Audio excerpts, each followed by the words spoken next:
Hello everyone, this is Trikla from Global Support Organization.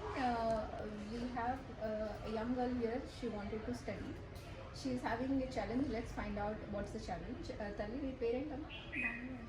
Bhanu Vaishnavi. గట్టిగా చెప్పు. Ramayana Rama. Okay, ఏం చదువుతున్నా తల్లి? BTech second year. ఓకే, ఏ కాలేజ్లో చదువుతుంది? సెసి ఇంజనీరింగ్ కాలేజ్. సో ఏంటి నాన్న ఇబ్బంది ఏంటి? అంటే ఇన్వెస్ట్మెంట్ కన్నా అది స్టార్ట్ ఇంకా ఫీజు నాకు పే చేయమని చెప్తున్నారు. సో ఫీజ్ రియంబర్స్మెంట్ కాకుండా మీకు ఎక్స్ట్రాగా వాళ్ళు ఛార్జ్ చేస్తున్నారు. అండ్ ఎంత ఎక్సెస్ పే చేయమని చెప్తున్నారు? అరౌండ్ 20,000 మొత్తం అరౌండ్ 20,000 పర్ ఇయరా పర్ సెమిస్టరా? Per year.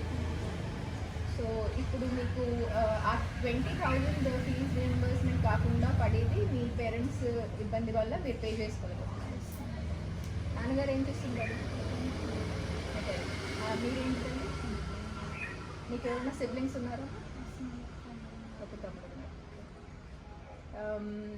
So basically she's studying BTech in Shashi Engineering College, and she's been telling that she usually gets fees reimbursement from the college. However, there is an excess of 20,000 which the college actually asks every student to pay, which is around 20,000 rupees. I don't know why they ask that, but having an implication of such kind of an amount from poor student is really unfair.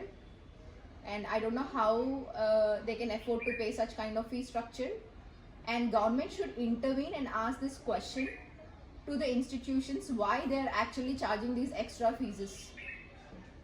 And if students can't afford, what they should have an option. And alternatively నీకేంటి ఇప్పుడు bus fees కూడా you couldn't afford కదా? ఎంత bus fee? 21,000.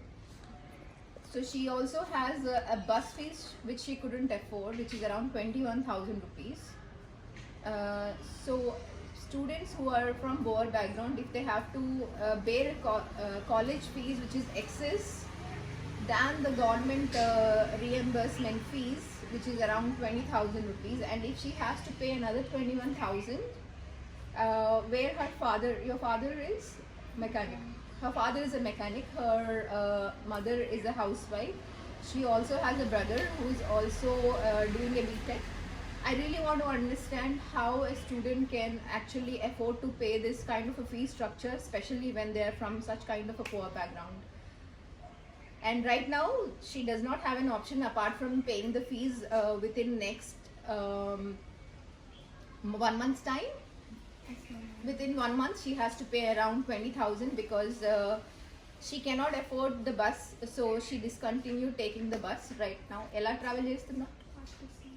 She is traveling by local RTC bus because she could not afford the college bus. And right now the fee structure that she needs to pay at the college within 1 month is around 20,000 rupees.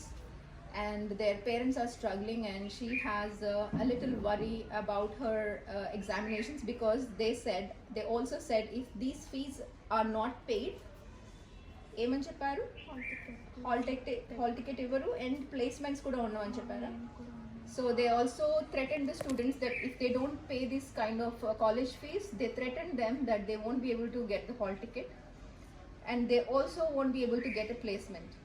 Now, as an educational institution, threatening students is really wrong, I believe. And education is not for profit.